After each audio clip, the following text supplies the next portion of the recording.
चलिए तो बच्चों हम लोग अपनी पढ़ाई चालू करते हैं और पढ़ते हैं आज क्या, ड्रिफ्ट वेलोसिटी।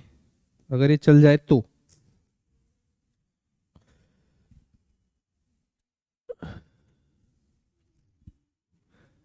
ठीक है। तो पढ़ते हैं बच्चों हम लोग क्या, ड्रिफ्ट वेलोसिटी। ठीक है, तो करंट इलेक्ट्रिसिटी पढ़े थे बच्चों, उसमें हम लोग रेजिस्टेंस के बारे में पढ़े। ठीक है, आज हम लोग को क्या देखना है, ड्रिफ्ट वेलोसिटी क्या बला है ये हम लोग को देखना है।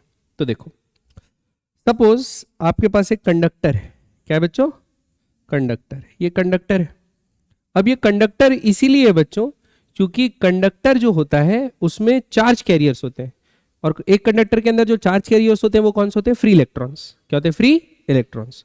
अभी ये कंडक्टर आइसोलेटेड रखा हुआ है, इसके अलोंग में कोई पोटेंशियल डिफरेंस अप्लाई नहीं किया, तो क्या होगा, इसके अंदर जो इलेक्ट्रॉन होगा ना वो कर रहा होगा रैंडम मोशन।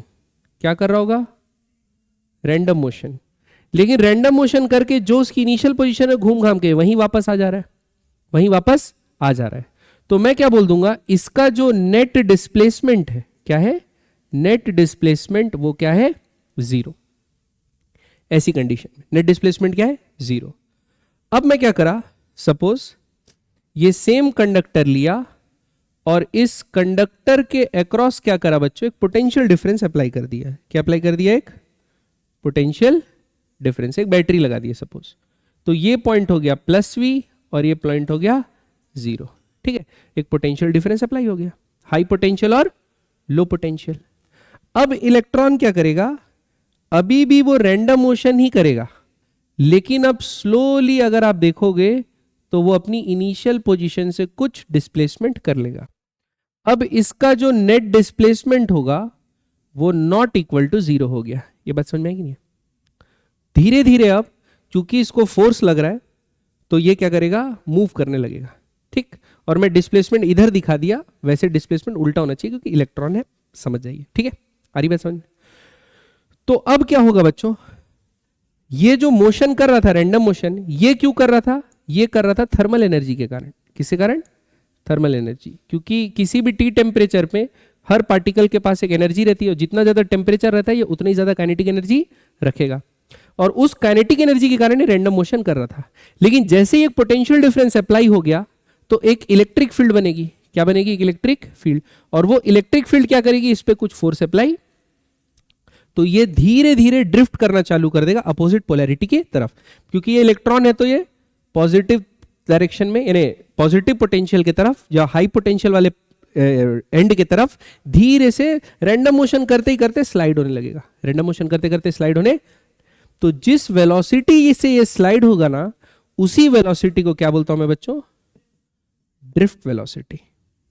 ठीक, तो जब एक कंडक्टर में हम लोग पोटेंशियल डिफरेंस जनरेट करते हैं एंड्स में, तो जिस वेलोसिटी से अपोजिटली चार्ज एंड की तरफ एक कंडक्टर ड्रिफ्ट करता है उस वेलोसिटी को क्या बोलते हैं, ड्रिफ्ट वेलोसिटी। और ये वेलोसिटी कांस्टेंट होती है। अभी आप लोग बोलोगे सर इलेक्ट्रिक फील्ड अप्लाई हुआ तो एक फोर्स लगा। अब जब एक फोर्स लगा तो फोर्स के कारण तो एक्सीलरेट करना चाहिए, तो इसका वेलोसिटी लगातार बढ़ना चाहिए। लेकिन अभी हम लोग आगे देखेंगे कि ये ड्रिफ्ट वेलोसिटी कैसी होती है, कांस्टेंट। ठीक, तो पहले ड्रिफ्ट वेलोसिटी का डेफिनेशन लिख लेते हैं। क्या लिखेंगे, it is the velocity with which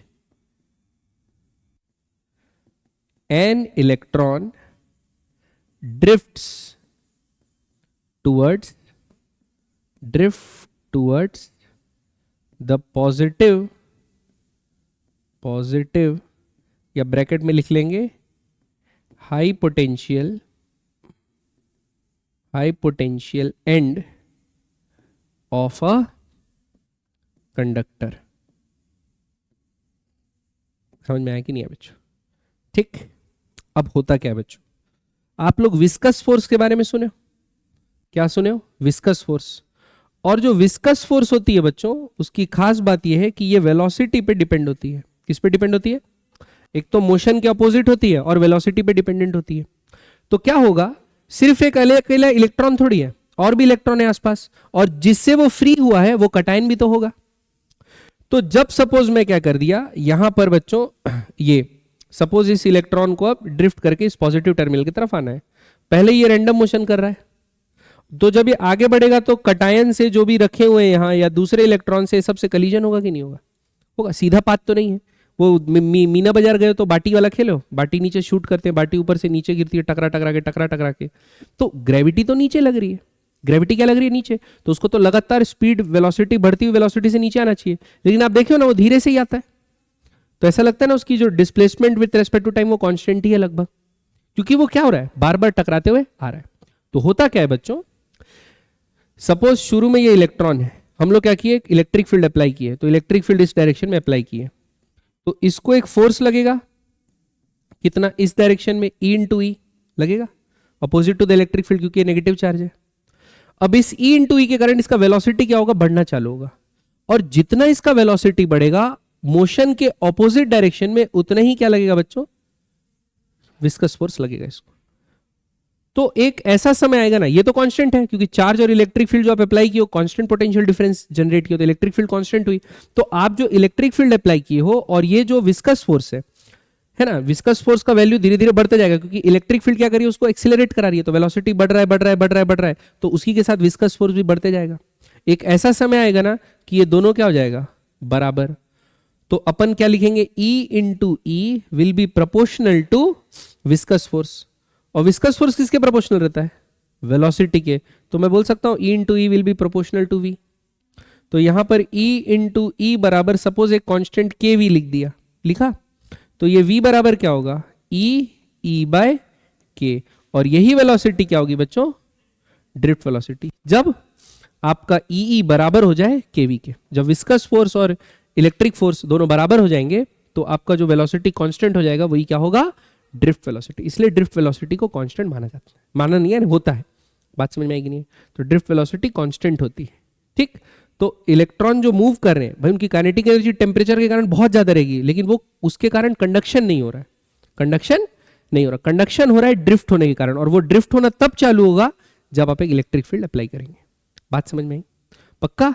तो एक्सटर्नल इलेक्ट्रिक फील्ड के प्रेजेंस में ये मूव करना, ड्रिफ्ट करना चालू करेगा, फिर जो ड्रिफ्ट वेलोसिटी होगी VD, वो उस वेलोसिटी से इधर ड्रिफ्ट करेगा स्लोली। क्लियर बात, पक्का? ऊपर से तो नहीं गया, समझ में आई ड्रिफ्ट वेलोसिटी के बारे में चीज। अब ड्रिफ्ट वेलोसिटी और करंट का क्या निकालते हैं बच्चों, रिलेशनशिप। क्या निकालते हैं, ड्रिफ्ट वेलोसिटी और करंट का रिलेशनशिप। तो उसके लिए क्या करते हैं, सपोज एक कंडक्टर लिया हूं बच्चों यहां मैं, ठीक। अब इसमें कुछ चीजें डिफाइन कर लेता हूं। सबसे पहला N, ये N है number of electrons per unit volume. तो ये N नंबर ऑफ इलेक्ट्रॉन नहीं है, क्या है, एक यूनिट वॉल्यूम में कितने number of free electron present है, वो है free electron, number of free electrons, है ना, फ्री इलेक्ट्रॉन्स, ठीक है।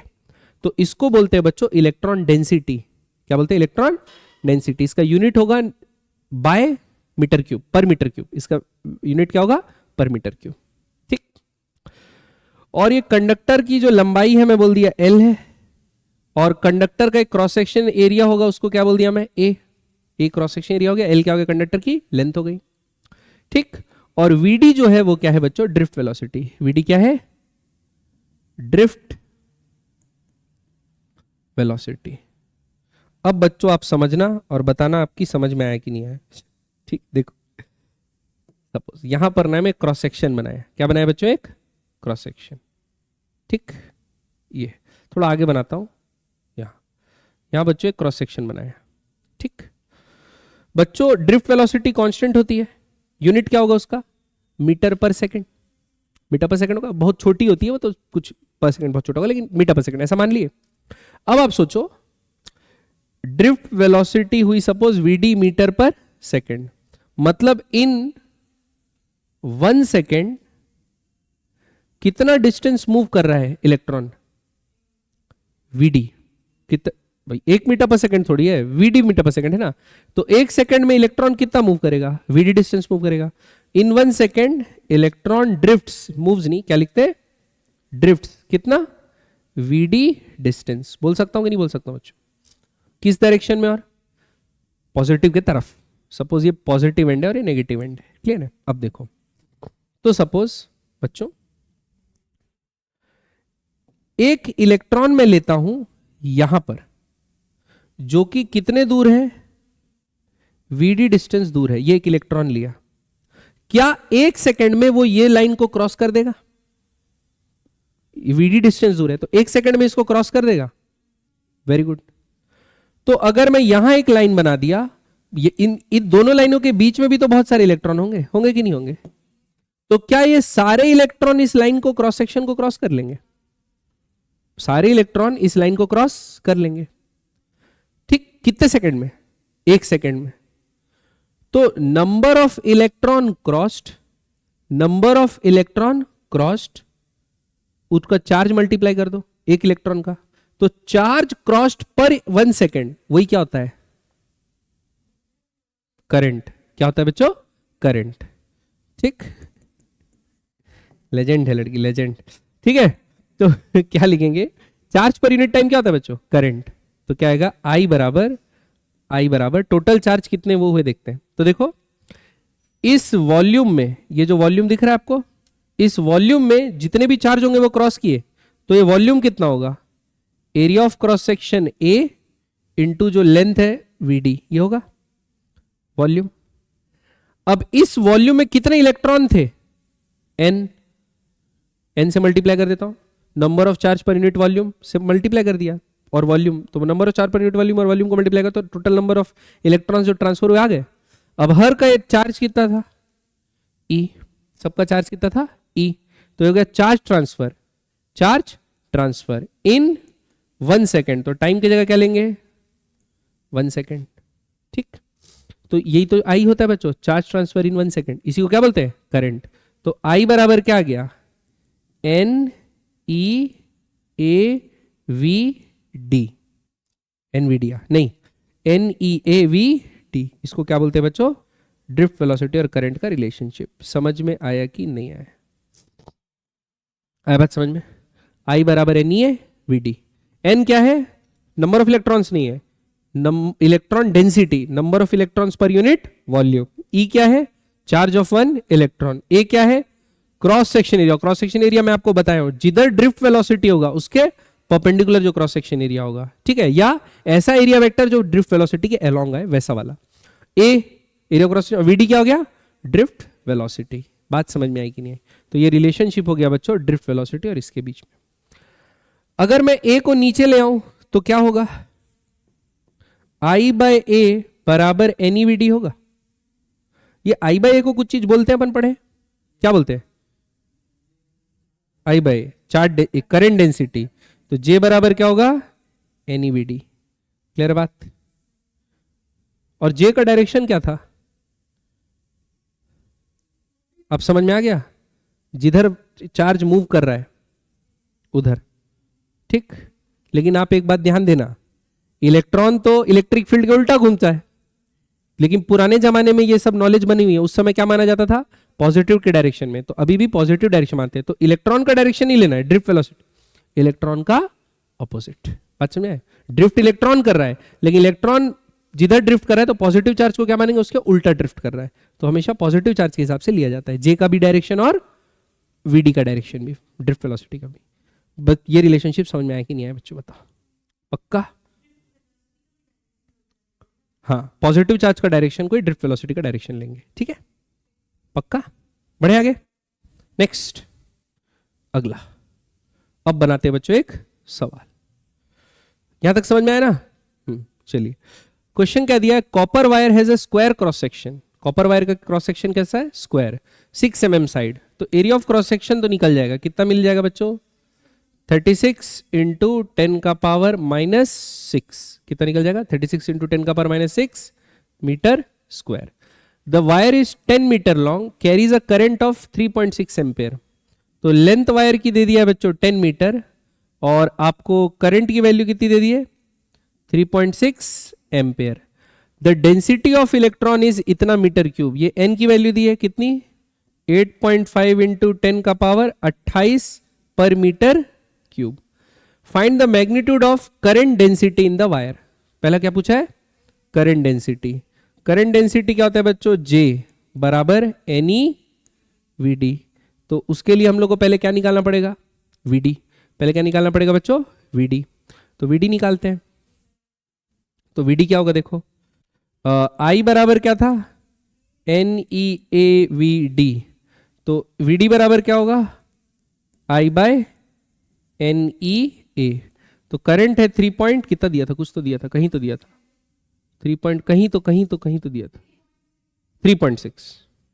3.6 एम्पियर। एन कितना था 8.5 इंटू 10 का पावर 28, माइनस का दिया बेटा, प्लस दिया है ना, 10 का पावर 28। ई का वैल्यू 1.6 इंटू 10 का पावर -19, और वो ए एरिया कितना है 36 10 का पावर -6। तो देखो 36 कितना जा 10 जा गया, तो ये 10 का पावर क्या हो गया -5, 19 और -5 कितना होता है बच्चों, -24 और ये 28 कितना हो जाएगा 4, तो क्या आ जाएगा 1/8.5 इंटू 1.6 इंटू 10 का पावर 4, यह आ गया ड्रिफ्ट वेलोसिटी। क्या गया, ड्रिफ्ट वेलोसिटी। तो ड्रिफ्ट वेलोसिटी की जगह ये डाल सकते हैं, ठीक है, तो ये डाल दो, या आप जे को क्या लिख सकते हो डायरेक्ट, आई बाय ए। तो आई कितना था 3.6 बाय ए कितना था 36 इंटू 10 का पावर -6, तो आप डायरेक्ट क्या लिख सकते थे 10 का power 4 ampere per metre square, 5 ampere per metre square. ठीक है, बात समझ में आई कि नहीं, ड्रिफ्ट वेलोसिटी निकालने की जरूरत नहीं थी, लेकिन ऐसे मजा आता है ये सब करने में। फिर बच्चों इलेक्ट्रिक फील्ड, क्या निकालना है बच्चों अगला, इलेक्ट्रिक फील्ड। ठीक है, अब ये निकालते हैं, देखो ये कैसे निकलेगा। देखो सपोज बच्चों ये आपका कंडक्टर है, मान के चलो कंडक्टर में कितनी करंट दौड़ रही है, आई करंट दौड़ रही है। करंट कितनी दौड़ रही है, आई।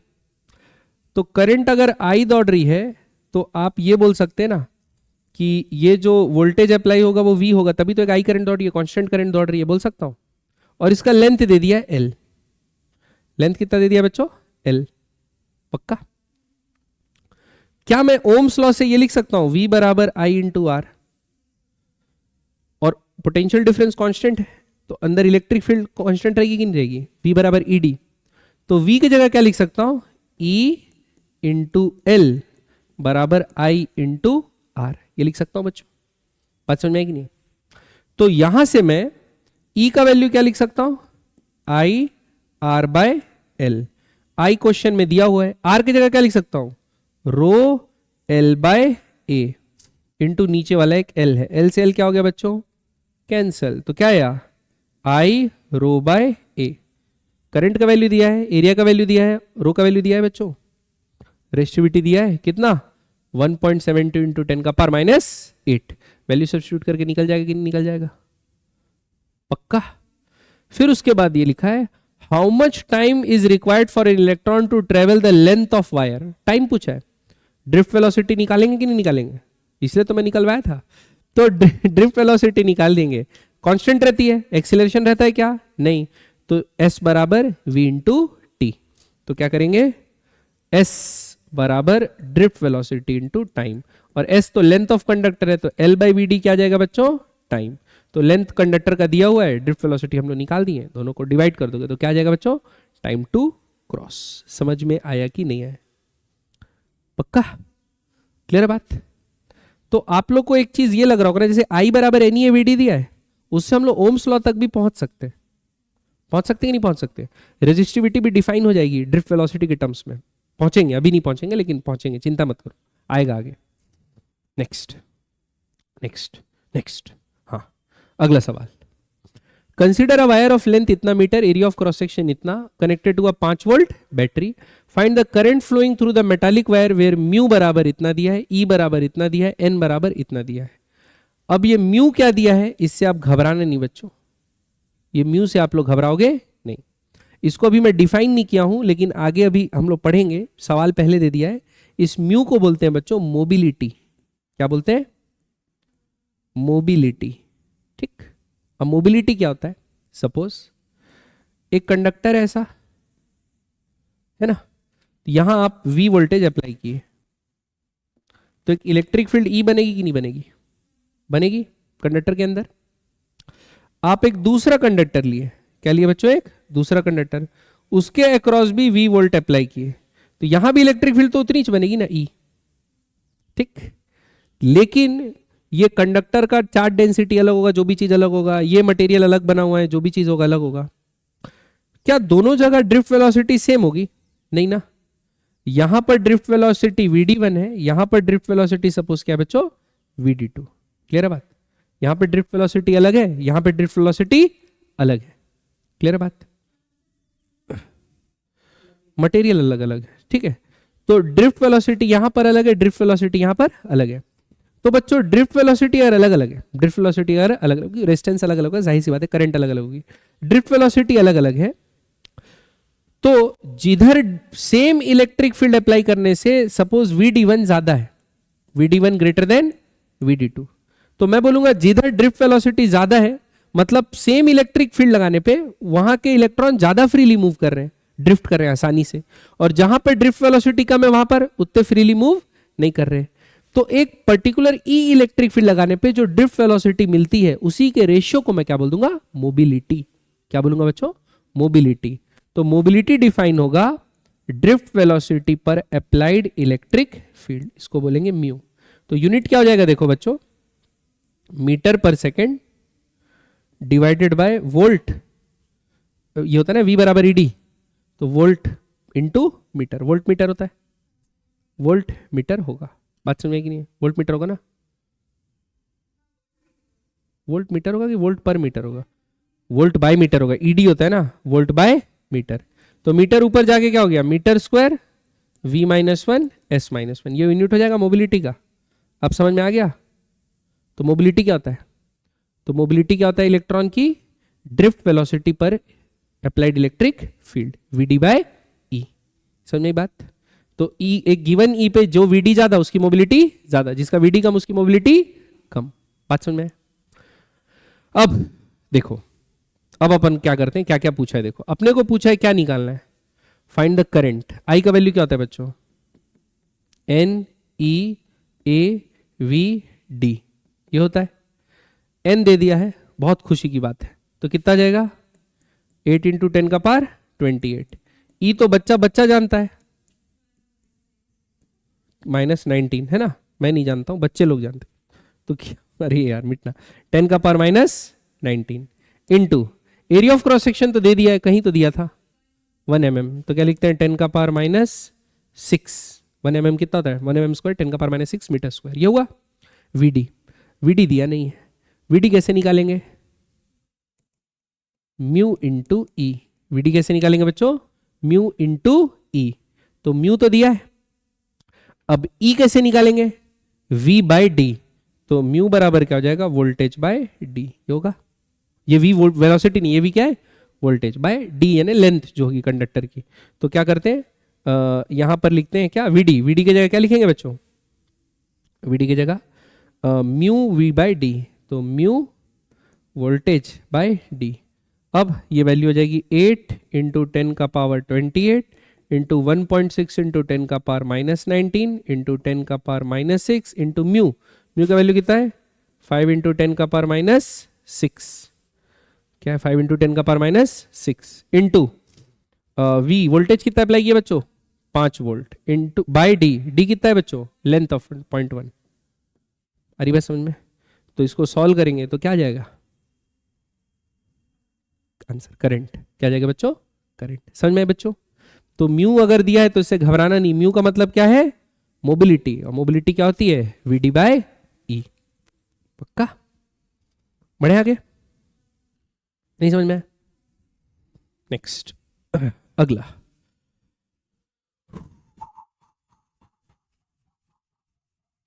अगला आपको बोला है estimate the average drift of conduction electrons in a copper wire, average drift speed मतलब vd पूछा है, एरिया दे दिया है बच्चों, करंट दे दिया है बच्चों। Assume each copper atom contributes रफली 1 कंडक्शन इलेक्ट्रॉन, एक कॉपर से कितना होता है, एक कंडक्शन इलेक्ट्रॉन देता है, 1 कंडक्शन इलेक्ट्रॉन। डेंसिटी कॉपर की दी है बच्चों और एटॉमिक मास दिया है, डेंसिटी कॉपर की दी है और क्या दिया है, एटॉमिक मास दिया है अपने को। क्लियर बात? तो हमको क्या निकालना है, करंट। बताओ आई बराबर क्या होता है, N E A V D, तो वी डी बराबर क्या होगा, आई बाय एन ई ए, ये होगा। करंट अपने को क्वेश्चन में दे दिया 1.5, उसकी चिंता नहीं करनी है। क्रॉस सेक्शन एरिया अपने को दिया, उसकी चिंता नहीं करनी है। ई तो कांस्टेंट है, उसकी भी चिंता नहीं करनी है। यहां निकालना क्या है बच्चों, एन। ठीक, एन। एन निकालने के लिए क्या करते हैं, देखो आपको दिया है एटॉमिक मास और कॉपर की क्या दी है बच्चों, डेंसिटी। एटॉमिक मास और कॉपर की डेंसिटी दी है, तो उससे ही हम लोग ये निकालने की कोशिश करेंगे कि टोटल इतने में एन कितना होगा पर यूनिट।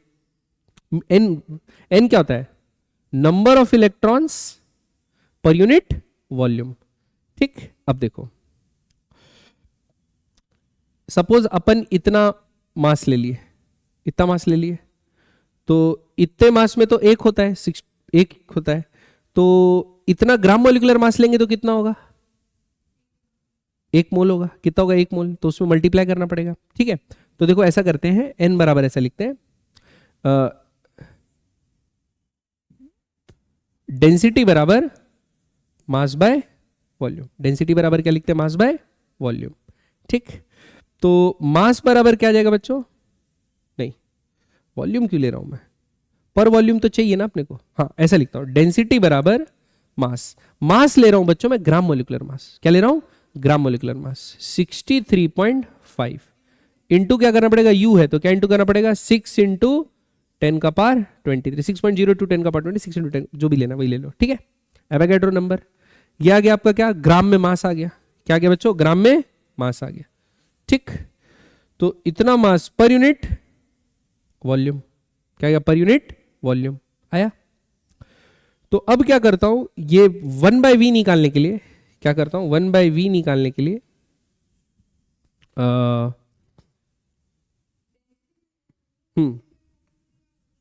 तो v निकालने के लिए क्या करता हूं, 63.5 इंटू 6 इंटू 10 का पावर 23 डिवाइडेड बाय 9 इंटू 10 का पावर 3।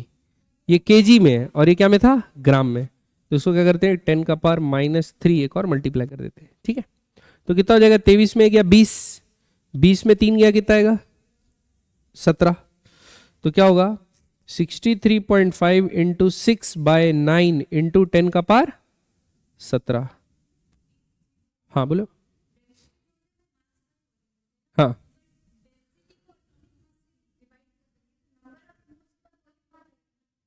वही तो निकाल रहा हूं।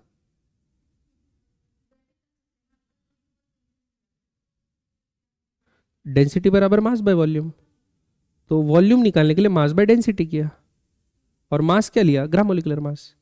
तो ग्राम मोलिकुलर मास किया तो एटॉमिक मास यूनिट में क्या मल्टीप्लाई करना पड़ेगा, एवोगैड्रो नंबर, वही तो किया। नहीं समझ में आया? ठीक, तो बच्चों मतलब वी वॉल्यूम में, वी वॉल्यूम यानी ये तो पर यूनिट वॉल्यूम है ना, तो वी वॉल्यूम में इतने प्रेजेंट हैं, क्या, इतने number of copper atoms present है, अपन बोल सकते हैं इतने number of copper atom present है। तो हर कॉपर एटम कितना कंडक्शन के लिए इलेक्ट्रॉन दे रहा है, 1। ठीक, तो number of electrons per unit volume कितने हो गए, इतने हो गए। Number of electrons per unit volume इतने हो गए। अब इतने को यहां पर n की जगह डाल देंगे। नहीं बात समझ में आई? तो ड्रिफ्ट वेलोसिटी क्या आ जाएगी, आई कितना है, कुछ तो था 1.5 बाय n की जगह ये डाल देंगे, कितना बचो 63.5 इंटू 6 और ऊपर चले जाएगा 9 इंटू 10 का पावर क्या 17 इंटू 10 का पावर 17, और एन ई की जगह क्या लिखेंगे 1.6 इंटू 10 का power -19 into A, area of cross section दिया है 10 का पावर -7। ठीक है,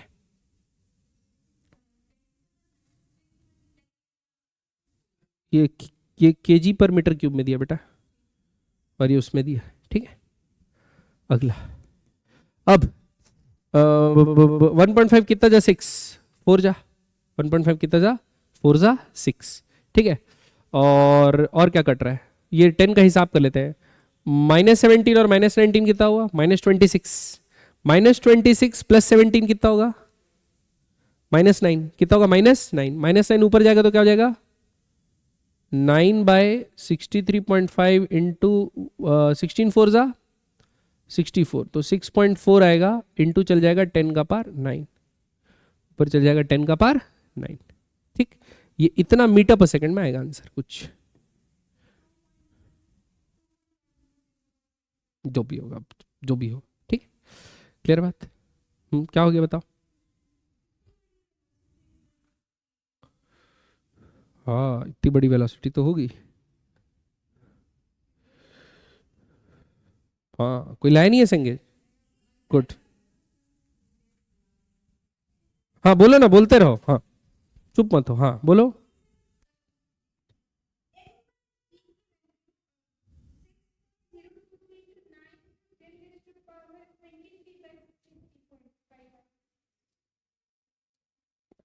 चिक-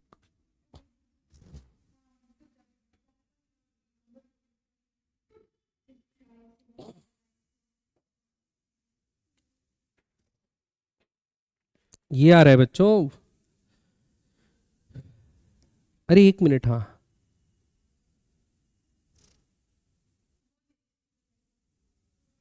अपने को v की वैल्यू थोड़ी चाहिए बच्चों, हमको किसकी वैल्यू चाहिए, 1/v की वैल्यू चाहिए ना। अरे वो बात भी बात है भाई, एवरेज ड्रिफ्ट भी नहीं बोल रहा हूँ भाई, हमको तो n निकालना है ना। n क्या होता है, पर यूनिट वॉल्यूम होता है ना, अपन तो सीधा वॉल्यूम निकाल कर मल्टीप्लाई कर दिए।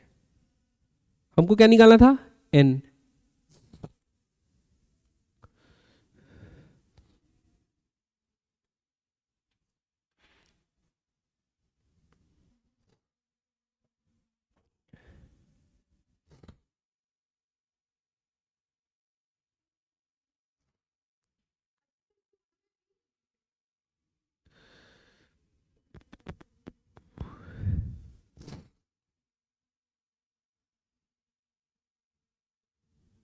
उल्टा कर दिया मैं।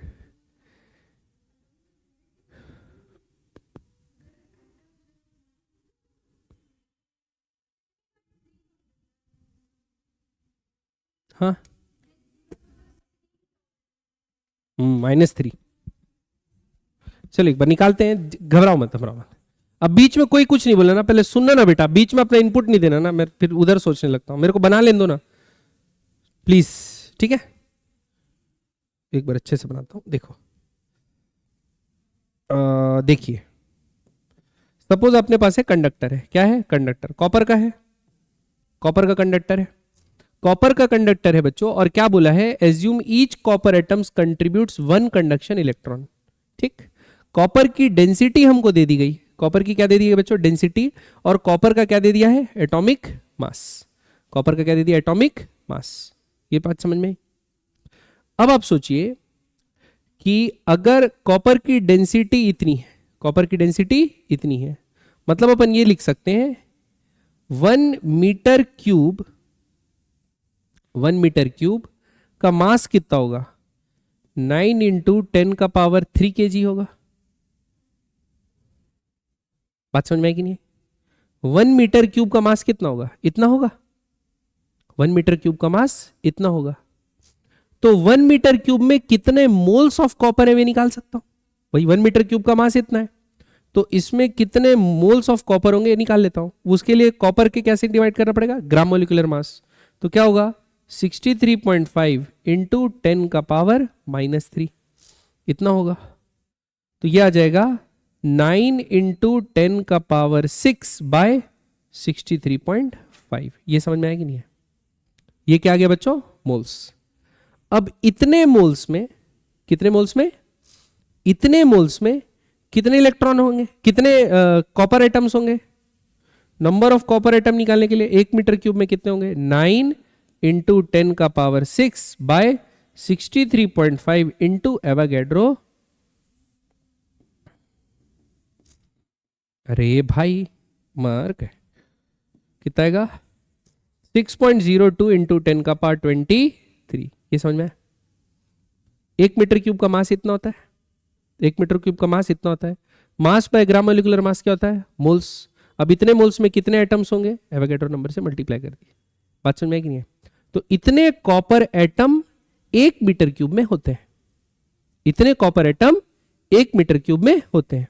अब हर कॉपर एटम कितना दे रहा है, 1 इलेक्ट्रॉन दे रहा है, तो नंबर ऑफ एटम्स, ये n का ही वैल्यू आ गया, ये किसका वैल्यू आ गया, n का वैल्यू। ये समझ में आया कि नहीं है, पक्का?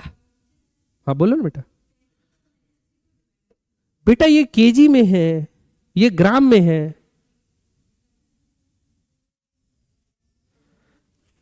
कसम भाई, पिछले बार भी तो वही पूछी थी, वही बताया था। आप यूनिट का ध्यान देते ना बेटा, ठीक है। हाँ आगे बढ़े, ठीक है। अब ये आ गया n। अब उसके बाद क्या करेंगे, वीडी बराबर क्या होगा बच्चों, आई बाय एन ई ए। आई है 1.5, n का वैल्यू कितना आएगा, ये जो निकाले हैं 9 इंटू 10 का पावर 6, ये 63.5 ऊपर चले जाएगा, इंटू आएगा 6 इंटू 10 का पावर 23। इसको 6 ले रहा हूँ बच्चों, ऐसे एवरेज में 6 इंटू 10 का पावर 23, क्योंकि नीचे आ रहे हैं ना, नीचे आ रहा है तो कुछ भी लो, ऊपर आ रहा है तो मत लेना, बड़ा वैल्यू हो जाता है ना। तो नीचे आ रहा है तो 6 इंटू 10 का पावर 23 ले लो, तो हो गया आई बाय एन। ई का वैल्यू कितना आएगा, 1.6 इंटू 10 का पावर -19, और ए का वैल्यू कितना है 10 का पावर -7, ठीक है। तो 23 और 6 29, और 19 और 7 26, तो 26 और 29 प्लस में आएगा, तो ऊपर क्या चले जाएगा बच्चों, 10 का पावर -3, कितना चल जाएगा 10 का पावर -3। अब 1.5 6 क्या होता है, ठीक, और 6 6 कितना होता है 36, तो ऊपर क्या आएगा 63.5 बाय 36 इंटू 10 का पावर -3, और नीचे क्या आएगा बच्चों 1.6। तो भाई 36 का डबल करोगे 72, लेकिन 1.6 करोगे तो लगभग कट रहा है, तो अप्रोक्सीमेटली क्या लिखते हैं 1 मिलीमीटर पर सेकेंड। क्या लिख लेते हैं 1 मिलीमीटर पर सेकेंड, ठीक। तो आप स्पीड ऑफ लाइट से अगर कंपेयर करोगे तो ये कितना है, बहुत छोटा है कि नहीं है, वो होता है 3 इंटू 10 का पावर 8 मीटर पर सेकेंड, और ये कितना है 0.001 मीटर पर सेकेंड। क्लियर है बात, तो बहुत ज्यादा छोटा वैल्यू है। ड्रिफ्ट वेलोसिटी क्या होता है, बहुत ज्यादा छोटा, ठीक। ये समझ में आया कि नहीं है, पक्का। अब B part, compare the drift speed obtained with the speed of propagation of electric field along the conduction which causes the drift motion. तो इलेक्ट्रिक फील्ड क्या है, इलेक्ट्रोमैग्नेटिक वेव, इलेक्ट्रोमैग्नेटिक वेव के कारण होता है, तो इलेक्ट्रोमैग्नेटिक वेव की speed क्या होती है 3 इंटू 10 का पावर 8। तो उससे कंपेयर करना मतलब डिवाइड करके देख, बात समझ में आएगी नहीं, पक्का। ऊपर से तो नहीं गया, बढ़े आगे। नेक्स्ट अगला question, find the approximate total distance traveled by an electron in time interval in which its displacement is 1 meter along the wire। ठीक, क्या बोला है कि approximate total distance निकालना है। क्या निकालना है बच्चों, total distance traveled by an electron in time interval in which its displacement is 1 meter long। displacement क्या 1 मीटर लॉन्ग है, क्लियर बात। तो बच्चों ड्रिफ्ट वेलोसिटी कितनी है, ड्रिफ्ट वेलोसिटी 1 मीटर की, ड्रिफ्ट वेलोसिटी कितने की है 1 मीटर की है, बात समझ में आएगी नहीं। तो ड्रिफ्ट होने के कारण ये 1 मीटर आगे डिस्प्लेस हो रहा है, लेकिन ये चल तो ऐसे रहा होगा ना कि सीधा जा रहा होगा, जा तो ऐसे रहा होगा ना। तो डिस्टेंस तो सारी चीजों को अपने को ऐड करना पड़ता है, डिस्टेंस अपने को क्या करना पड़ता है, ऐड, डिस्टेंस अपने को सारी चीजों को ऐड करना पड़ता है। अब ये जो मूव कर रहा है वो किसके कारण मूव कर रहा है, थर्मल एनर्जी। किसके कारण मूव कर रहा है, थर्मल एनर्जी। और थर्मल एनर्जी के कारण वेलोसिटी क्या होती है, अपन कैसे लिखते हैं, अंडर रूट, याद है क्या लिखते हैं बच्चों, √3RT/m। अब अपन क्या करते हैं, ये इसकी हो गई आरएमएस स्पीड, क्या हो गई बच्चों आरएमएस स्पीड, ये हो गई आरएमएस स्पीड। और टोटल टाइम इसको कितना लगेगा क्रॉस करने में, ये निकाल सकते हैं। टाइम लगेगा डिस्टेंस बाय स्पीड, तो 1 मीटर बोला है ना, 1/vd। टाइम कितना लगेगा बच्चों 1/vd। तो 1/vd तक, इतने टाइम तक वो इस वेलोसिटी से चल रहा होगा कि नहीं चल रहा होगा, आरएमएस स्पीड से मान सकते हैं। अच्छा आरएमएस की जगह वो भी ले सकते हैं, मीन फ्री पाथ निकालने के लिए हम लोग कौन सी स्पीड लेते थे, एवरेज स्पीड। तो एवरेज स्पीड क्या होती थी, v बराबर 8RT/πm का अंडर रूट। तो ये वाली, ये ज्यादा अच्छा लेना, क्योंकि मीन फ्री पाथ निकालने के लिए अपन क्या लेते हैं, वेलोसिटी, ठीक है। तो आप क्या लिख सकते हैं, डिस्टेंस जो वो ट्रेवल करेगा वो क्या होगा, स्पीड इनटू टाइम। तो √8RT/πm इंटू 1/vd। समझ में आया कि नहीं है, पक्का। एवरेज डिस्टेंस क्या हो जाएगी 8 RT by pi M into 1 by VT। ठीक, तो एवरेज वेलोसिटी, एवरेज स्पीड निकाल लिए, एवरेज स्पीड से टोटल टाइम मल्टीप्लाई कर दिए। ठीक, और टोटल टाइम तो ड्रिफ्ट स्पीड पे डिपेंड करेगा।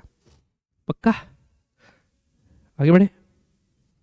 नेक्स्ट, अगला बच्चों, find the total linear momentum of electron in a conductor of length इतना, कैरिंग अ करंट इतना, और mass of velocity, mass of electron इतना है, और चार्ज ऑफ इलेक्ट्रॉन इतना है। तो बच्चों बताओ मोमेंटम क्या होगा? लीनियर मोमेंटम फॉर्मूला क्या है लीनियर मोमेंटम का? m into V. तो क्या ले लेंगे? m into drift velocity. क्या ले लेंगे? m into drift velocity. तो मोमेंटम बराबर क्या आएगा? m इंटू ड्रिफ्ट वेलोसिटी की जगह क्या लिखेंगे? I by N E A, I by N E A. Clear है? करंट का वैल्यू दिया है, दिया है। मास दिया है, दिया है। n दिया है, नहीं दिया है, नहीं दिया बच्चों, वो तो दिया नहीं है। अब क्या करेंगे? मास दिया बच्चों, नहीं मास तो इलेक्ट्रॉन का दिया है ना, उससे क्या बीच में तो मत भूला कर। हाँ, एल दिया है, क्या दिया है? एल, लेंथ दिया है, ये दिया लेंथ। तो लेंथ को क्या लिख सकते हैं बच्चों? ये हुआ क्रॉस सेक्शन एरिया, क्या हुआ? क्रॉस सेक्शन एरिया, और ये क्या हो गया? लेंथ। तो वॉल्यूम को क्या लिख सकते हैं? ए इंटू एल। अरे ये मास बेटा इलेक्ट्रॉन का मास दिया है, टोटल मास नहीं दिया बेटा, इलेक्ट्रॉन के मास से कुछ नहीं निकलेगा ना। ठीक, समझे कि नहीं समझे? हाँ, घबराया मत करो। ठीक है, तो V बराबर A बाय एल आ गया। अब बच्चों ये M I बाय ई ए लिखता हूं, ये N को क्या लिखूंगा? Total number of electron, suppose capital N लिखा, इंटू वॉल्यूम, इंटू वॉल्यूम लिख सकता हूं। और वॉल्यूम क्या होगा? ये number of electrons per unit volume होता है ना, तो उल्टा लिख दिया। क्या लिखूंगा? N by V. क्या लिखूंगा? N by V. वी लिखूंगा, इंटू क्या आएगा यहां? A। इंटू क्या आएगा? A। ठीक, अब ये जो V है, ये टोटल वॉल्यूम था, उस V की जगह क्या लिख सकता हूं? MI बाय EANA बाय, ये कहां गया यहां का? अरे दो बार क्यों लिख दिया यार, एक बार लिखा हूं ना, दूसरे बार क्यों लिख रहा हूं? अब ये V की जगह क्या लिख लेता हूं? AL। A से A क्या होगा बच्चों? कट जाएगा। L कहां चले जाएगा? ऊपर। तो क्या आएगा? MIL by EN, MIL by EN। Clear है बात? M दिया हुआ है, I दिया हुआ है, L दिया हुआ है, E पता है, N कैसे निकालेंगे बच्चों? टोटल पूछा है। क्या पूछा बच्चों? टोटल। तो अपन क्या करेंगे? ये तो M मास का है, तो सब इलेक्ट्रॉन का मिला के कितना होगा? N मल्टीप्लाई कर देंगे। तो क्या होगा? ये एक इलेक्ट्रॉन का लिखे थे ना, तो टोटल लीनियर मोमेंटम क्या होगा? N into MVD। तो एक इलेक्ट्रॉन का लीनियर मोमेंटम इंटू N, तो वो N से वो N क्या होगा? कट जाएगा। तो क्या आएगा? MIL bye E। M कितना है? 10 इंटू 10 का पावर माइनस 31। I कितना है? 70। L कितना है? 1000। और E कितना है? 1.6 इंटू 10 का पावर माइनस 19। तो ये क्या आ जाएगा बच्चों? Total linear momentum. ठीक, एक इलेक्ट्रॉन का जो लीनियर मोमेंटम उससे क्या कर देंगे? मल्टीप्लाई कर देंगे। पक्का? ये क्या है? लीनियर मोमेंटम पर इलेक्ट्रॉन। ये क्या है? एक इलेक्ट्रॉन का। तो टोटल क्या होगा? टोटल लेंथ से डिवाइड कर देंगे। ठीक है, समझ में आई बच्चों बात? लिख लो, लिख लो। दो बार ये मत लिखना, नहीं समझ गए ना ये कैसे लिखा?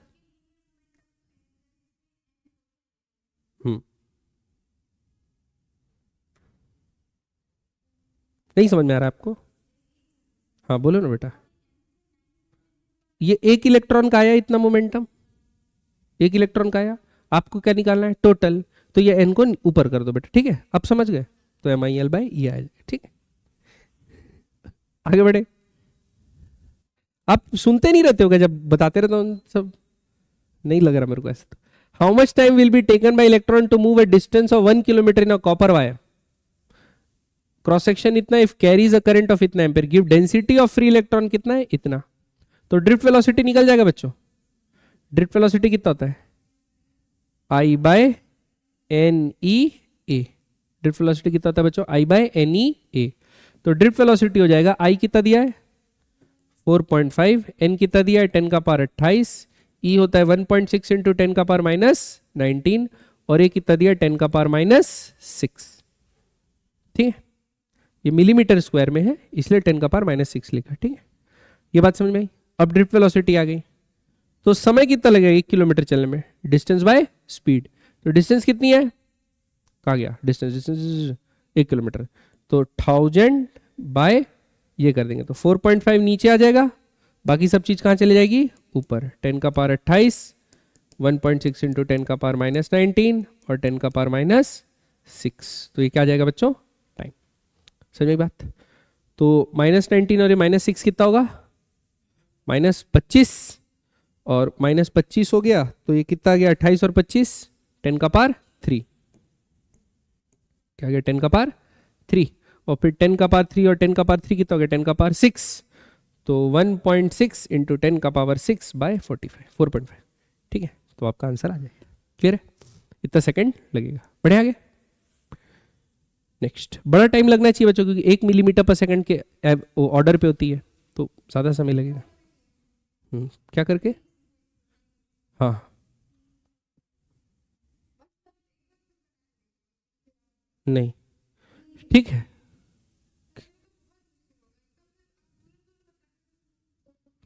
इतने इमोशनल नहीं होता बेटा। ठीक है, देखिए ले बना ले चल।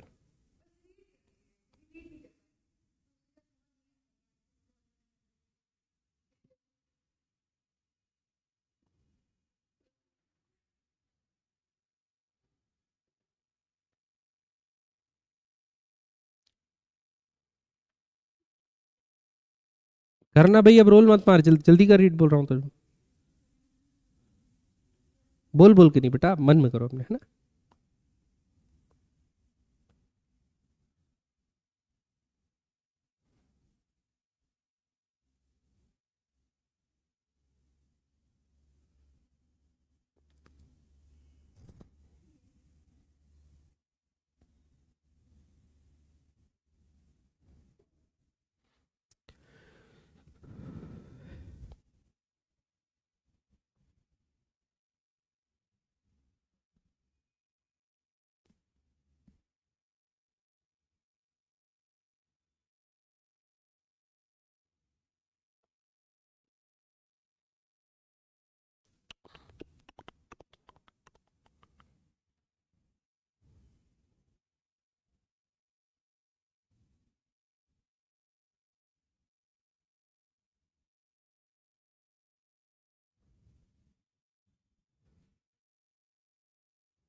हो गया। बताओ पहला रिलेशनशिप क्या आएगा,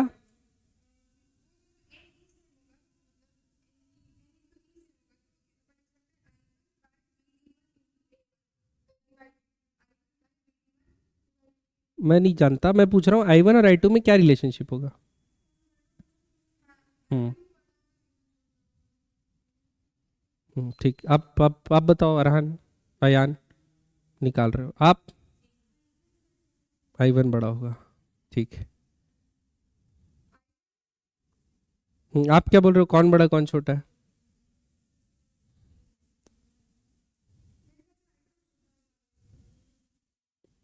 तो बोल दिया ना तुम, तो मैं तो मान लिया ना, मैं उसके बाद थोड़ी फिर पूछ रहा हूँ, वो तुम ये बोल दी, वो तुम बोल दी, अभी ये बोल दी, ये कुछ नहीं बोला, वो भी कुछ नहीं बोली, पूछ रहा हूँ मैं, अब क्या होगा बताओ आगे।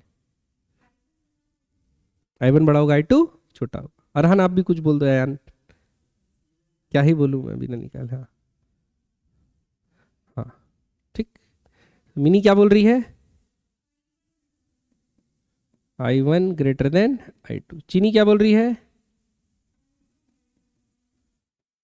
और भूमि क्या बोल रही है, भूमि भी यही बोल रही है।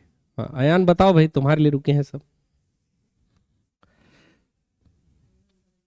I1 I1 बड़ा होगा, चलो ये सब यही बोल रहे हैं, तो अयान भी बोल रहा है कि यही मान लो। ठीक है, अब मैं क्या बोल रहा हूँ उससे आप लोग को कुछ मतलब नहीं। देख लेते हैं, देखो क्या बोला है। Current is flowing from a conductor of non uniform cross section. क्या uniform cross section? Non uniform cross section. Selection area, if A1 is greater than A2 then find the relationship between. Clear है बात? ठीक बच्चों, good, अब सही कर ली ना अपना बात, वेरी गुड। सब यही बोल रहे हैं। ठीक है, अब बता दूं मैं, अब बीच में तो कटा के नहीं करना। ठीक, अब सभी गलत हो बता देता हूं, आप लोग है ना सुन लो इसलिए। तो क्या होगा कि सपोज आप ऐसा मानो ये क्रॉस सेक्शन एरिया है, अब यहां पर कुछ चार्ज कैरियर, क्या है बच्चों? Charge carrier. ठीक, तो सपोज इस क्रॉस सेक्शन को dt टाइम में कुछ चार्जेस क्रॉस किए, तो उतने ही चार्ज इस क्रॉस सेक्शन को क्रॉस करेंगे कि नहीं dt टाइम में? भाई जितने अंदर एंटर कर रहे हैं उतने बाहर लीव कर रहे होंगे। चूंकि n क्या है? कांस्टेंट। पर यूनिट वॉल्यूम n क्या है? कांस्टेंट। वो चेंज हो रहा है क्या? अगर वो कांस्टेंट नहीं रहता, अगर वो कांस्टेंट नहीं तो मैं बोल सकता था ज्यादा एंटर किए और कम बाहर निकले, या कम एंटर किए ज्यादा बाहर निकले और अंदर कुछ रुक गए, जो अंदर तो घुसे लेकिन बाहर नहीं निकल पाए, तो उसमें n चेंज होता। लेकिन n क्या बोल दिया है? n कांस्टेंट, n चेंज नहीं हो रहा। तो जितने अंदर एंटर कर रहे हैं उतने बाहर लीव कर रहे हैं। तो charge entering per unit time is equal to charge exiting per unit time. इसीलिए क्या होगा? I1 बराबर I2। समझाए बच्चों? करंट क्या होगी? बराबर। अब J1 क्या होगा? I1 bye A1।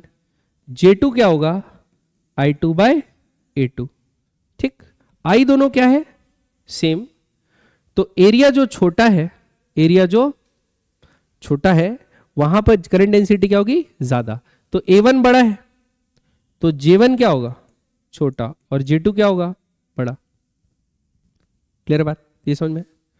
और तीसरा चीज, ड्रिफ्ट वेलोसिटी। किसके बारे में? Drift velocity. तो ड्रिफ्ट वेलोसिटी होता है बच्चों I by N E A. Drift velocity क्या होता है? I by N E A. तो एन ई तो सेम है, charge of electron density, A अलग है। तो I बाय ए, A1 जिसका बड़ा उसके लिए छोटा, तो सेम VD1 छोटा होगा VD2 से। समझ में बात? पक्का? क्लियर की? ठीक है,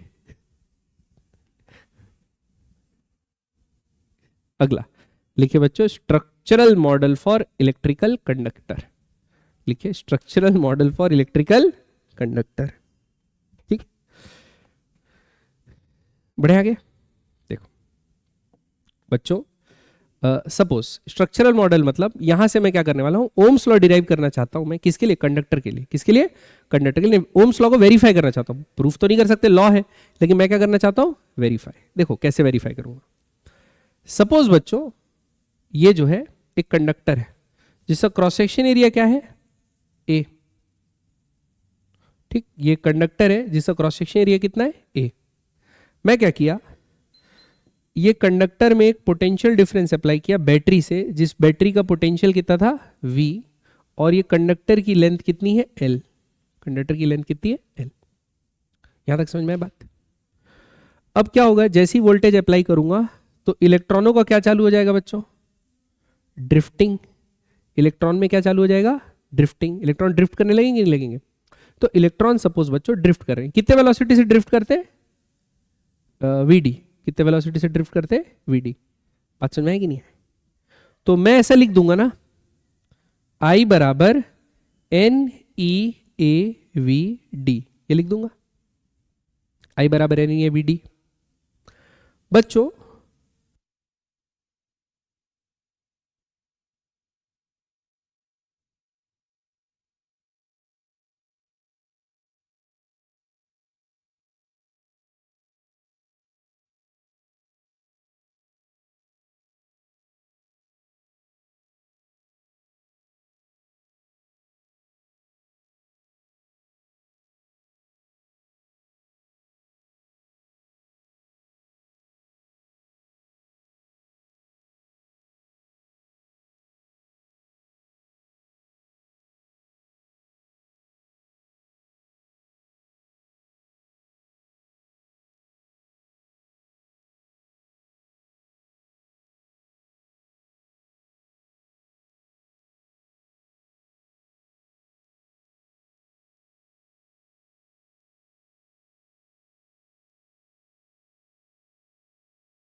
गूगल कर लेना, ठीक है।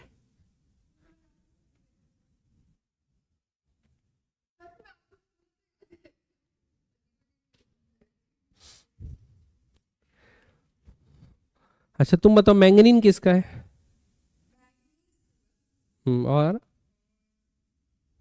और कॉन्स्टेंटन टेंटन का है। और नाइक्रोम निकल और ठीक है। चलिए आगे बढ़े। अगला ये बच्चों आपका कुछ टेम्परेचर के साथ वो दिया हुआ है रेसिस्टिविटी का। कॉपर क्या एक मेटल है कि नहीं है? मेटल है। तो देखो बढ़ेगा। और इसका क्या होता है? अल्फा बहुत छोटा होता है बच्चों। कॉपर के लिए अल्फा क्या है? बहुत छोटा। तो लगभग स्ट्रेट लाइन बन रहा है। क्या बन रहा है? लगभग स्ट्रेट लाइन। बात समझ में कि नहीं? अब बनाना है ना, तो मैं बोर्ड में लिखा हूं तो बनाना ही। फिर ये क्या है बच्चों? नाइक्रोम माइक्रोम जिनका लो टेम्परेचर कोफिशिएंट कोफिशिएंट बहुत ज्यादा छोटा होता है, तो अल्फा टेंड्स टू लगभग जीरो होता है। तो आर बराबर क्या होगा? R zero. तो रेसिस्टिविटी चेंज नहीं होती है। लेकिन एकदम जब एक्सट्रीम टेम्परेचर डिफरेंस आएगा बहुत ज्यादा, तब फिर चेंज होना चालू होगी। ठीक है, ठीक है। फिर हमको ये समझ में आ गया टेम्परेचर बढ़ाने से क्या होता है। टेम्परेचर बढ़ाने से रेसिस्टिविटी बढ़ती है। तो टेम्परेचर कम करने से क्या होगा? रेसिस्टिविटी कम होगी, कम होगी, कम होगी, कम होगी, कम होगी, सडनली जीरो हो जाए किसी एक पर्टिकुलर टेम्परेचर। अपन सुपर कूल कर दें। क्या कर दें बच्चों? कंडक्टर को सुपर कूल कर दें, तो वो बन जाएगा सुपर कंडक्टर, क्योंकि उसकी रेसिस्टिविटी लगभग जीरो हो जाएगी, तो हाईली कंडक्शन करेगा। तो ये बच्चों conductor such as mercury become super conductor at very low temperature. तो 4 केल्विन पे क्या बन गया? देखो इसकी रेसिस्टिविटी जीरो आ गई। तो 4 केल्विन पे क्या बन जाएगा? Super conductor. ठीक। हाँ लेकिन 4 केल्विन तक मेंटेन करने के लिए हमको बहुत ज्यादा एनर्जी लगेगा। आ रही बात समझ में? बताओ क्या का इस्तेमाल करेंगे इसके लिए? हाइड्रोजन। अरे क्या चीज का इस्तेमाल करेंगे टेम्परेचर कम करने के लिए, ठंडा करने के लिए? वो हाँ, हाँ हाँ हाँ हाँ वही क्या?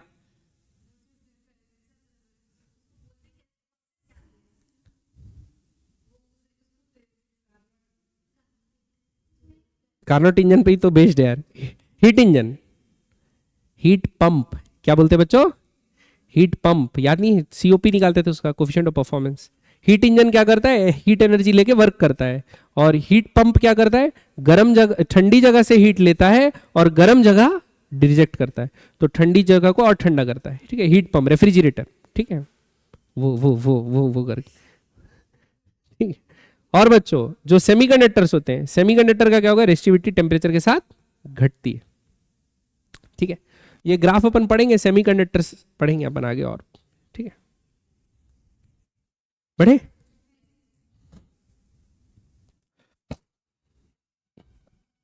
ये भी पूछते हैं ना कौन सा ग्राफ किसका है, ये भी आपको पूछता है, ध्यान दीजिएगा। ठीक है,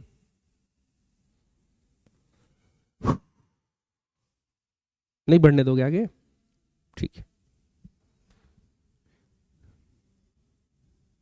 4 तो लाइन खींचने में इतना दिन लग रहा है।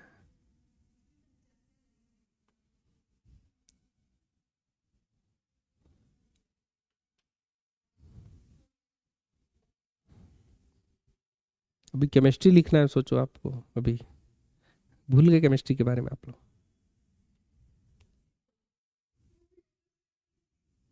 बढ़े आगे। नेक्स्ट अगला, कॉपर वायर का रेजिस्टेंस कितना है बच्चों? 20 ओम 0 डिग्री पे, और रेजिस्टेंस इतना हो जाता है 80 डिग्री पे। हमको क्या निकालना है बच्चों? अल्फा। ठीक, अल्फा निकालना है। तो देखो टेम्परेचर का चेंज इतना बड़ा कर रहे हो, फिर भी रेजिस्टेंस उतना ज्यादा चेंज नहीं हो रहा, मतलब अल्फा छोटा होगा। अल्फा अगर छोटा होगा तो क्या फॉर्मूला इस्तेमाल कर लेते हैं? आर बराबर R zero 1 plus alpha delta T. Delta T ले लो, T2 माइनस टी। ठीक है, तो आर कितना है बढ़े हुए टेम्परेचर पे? 26.4। आर जीरो कितना था? 20। 1 प्लस अल्फा डेल्टा टी कितना लेंगे बच्चों? फाइनल टेम्परेचर 80, इनिशियल टेम्परेचर 0, तो 80 माइनस जीरो कितना होता है? 80। 20 इधर आके क्या होगा? पहले 20 दोनों से मल्टीप्लाई होगा और फिर माइनस होगा, तो ये आ जाएगा बच्चों 6.4 बराबर 1600 अल्फा। तो अल्फा बराबर क्या होगा बच्चों? 6.4 बाय 1600, 16 चौक। तो ये कितना होगा? 4 इंटू 10⁻³ यूनिट क्या होगा? ओम पर डिग्री सेंटीग्रेड। बात समझ में आएगी नहीं? पक्का नहीं समझ में आ रहा? तो ये क्या होगा बच्चों, अल्फा का वैल्यू बहुत छोटा रहा 4 × 10 का, इसलिए ये फॉर्मूला इस्तेमाल हो रहा था। ठीक है, अब अल्फा बड़ा रहता है तो फिर वही एक्सपोनेंशियल वाला फॉर्मूला यूज करना है अपने। ठीक, आगे बढ़े। अब ये बताओ, पढ़ के बनाओ भी नीचे नहीं, अब समय लेके आराम से बनाइए।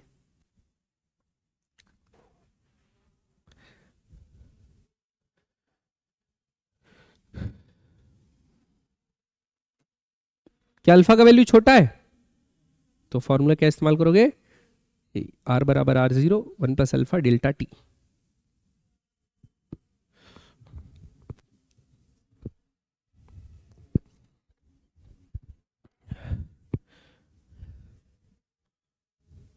और डेल्टा टी केल्विन में दिया हो या सेंटीग्रेड में, तो 1 डिग्री का चेंज 1 केल्विन का चेंज होता है, तो यहां पर चेंज करने की जरूरत नहीं है। जहां मल्टीप्लाई वगैरह करते हैं ना टेम्परेचर को, वहां पर फर्क पड़ता है। ठीक है,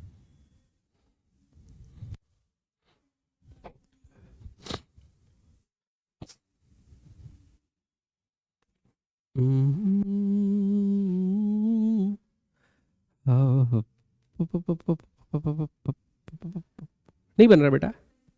बन गया आंसर? कितना आया? हाँ तो बड़ा ही आएगा ना बच्चों, 1 डिग्री के लिए इतना छोटा चेंज है, -40 है तो आएगा ही ना।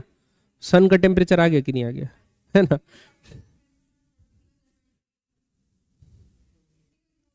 उसको नेग्लेक्ट कर दो ना, 20 को नेग्लेक्ट कर दो। ठीक है, बात समझ में आएगी नहीं आए? 5 अरब खरब में 20 जोड़ेंगे तो जितना बड़ा होगा वही वैल्यू ले लो। आगे बढ़े, ये बना लिए कि बनाना है? ठीक, अगला। Resistance R of thermal coefficient of resistivity कितना है? Alpha is connected in parallel with resistance 3R having thermal coefficient of resistivity 2 alpha. Find the value of alpha effective. Find the value of alpha effective. तो क्या करते हैं बच्चों, देखो अभी suppose इस पर्टिकुलर टेम्परेचर पे ये क्या है? R, और ये कितना है बच्चों? 3R। तो आर नेट कितना होगा? आर नेट इनिशियल कितना होगा? 3R/4 ये होगा पैरेलल में क्योंकि रेजिस्टेंस है, ऐड नहीं करना कंटर जैसे R1 R2/R1 + R2, ये हो गया 3R/4। अब क्या करते हैं बच्चों, कितना टेम्परेचर चेंज किए? अल्फा दोनों का वो है, और सपोज कुछ टेम्परेचर अपन चेंज किए, क्या किए बच्चों? चेंज किए। तो बच्चों ये R जो है पहले वाले का कितना हो जाएगा? R' लिखता हूं, ये हो जाएगा इनिशियल कितना था? R 1 + alpha delta T. क्या हो जाएगा? 1 + अल्फा डेल्टा टी। ये समझ में आया बात? और R" नीचे वाले का कितना हो जाएगा? 3R 1 + कितना अल्फा है? 2 अल्फा डेल्टा टी। ये बात समझ में आएगी नहीं बीच? तो पहले वाले का हो गया 1 + अल्फा डेल्टा टी, दूसरे वाले का ये हो गया 1 + 2 अल्फा डेल्टा टी। अब आर नेट क्या आएगा?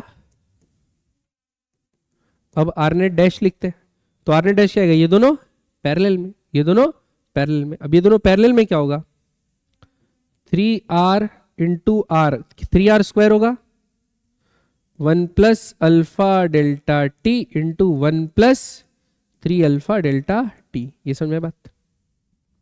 2 अल्फा, सॉरी 2 सब मल्टीप्लाई होगा ना आपस में, R1 R2 bye R1 + R2। R1 + R2 करेंगे तो कितना होगा बच्चों? नहीं होगा, क्या होगा बताना है ना? तो क्या होगा? R + R कितना होगा? 4R + R alpha delta T और 6R अल्फा डेल्टा टी। तो 6R अल्फा डेल्टा टी और R alpha delta 7R alpha delta T. तो क्या लिखेंगे? 4R + 7R alpha delta T. ये समझ में आया बात? तो अब क्या करेंगे अपन, अगर सपोज पहले इस ओवरऑल का आर नेट इतना था 3R/4 और अभी इतना है आर नेट, तो अपन क्या लिख सकते हैं? 3R²/4R + 7R alpha delta T, और ऊपर क्या है बच्चों? 1 + alpha delta T 1 + 2 alpha delta T. ये होगा अभी नया आर बराबर जो इसमें था, इसमें कितना था?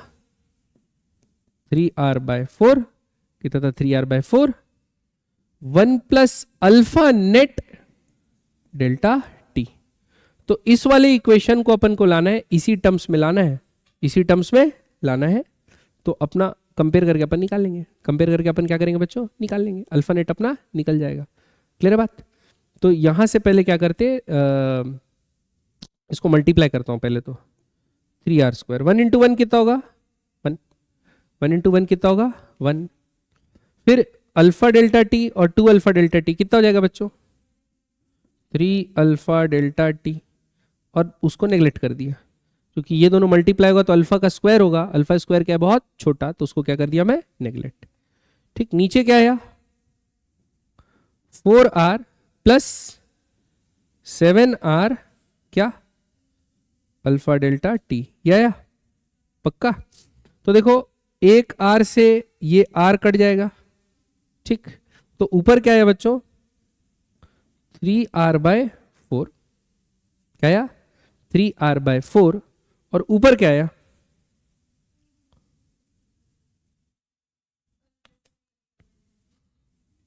1 प्लस 3 अल्फा डेल्टा टी, और नीचे क्या आया 3r/4 कॉमन आया 1 plus alpha delta T. Clear बात? अब क्या कर रहे हैं बच्चों,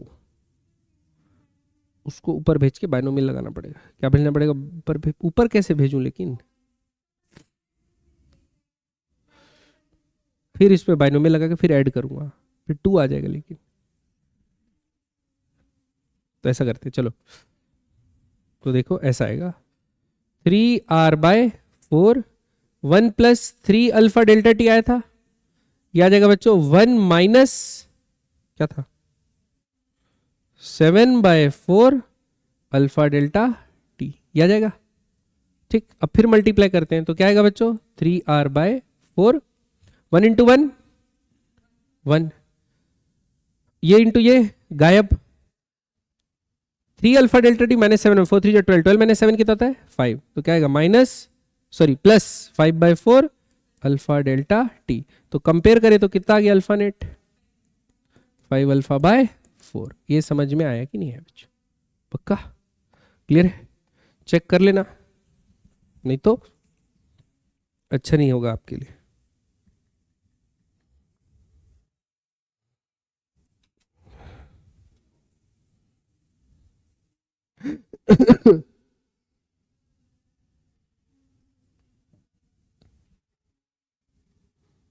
यहाँ तो दिया ही नहीं है, क्या है 5/4 क्या आया बच्चों अल्फा। ठीक है, तो ये आ गया अपना जवाब। क्लियर? ऊपर से तो नहीं गया? अब क्या हो गया बच्चों खत्म। तो ये था आपका क्या क्या पहला पार्ट जो सपोज इस चैप्टर का था वो खत्म हो गया बच्चों।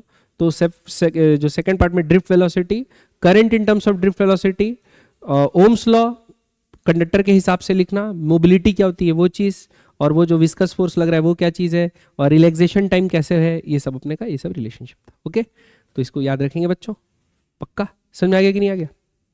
चलिए ठीक।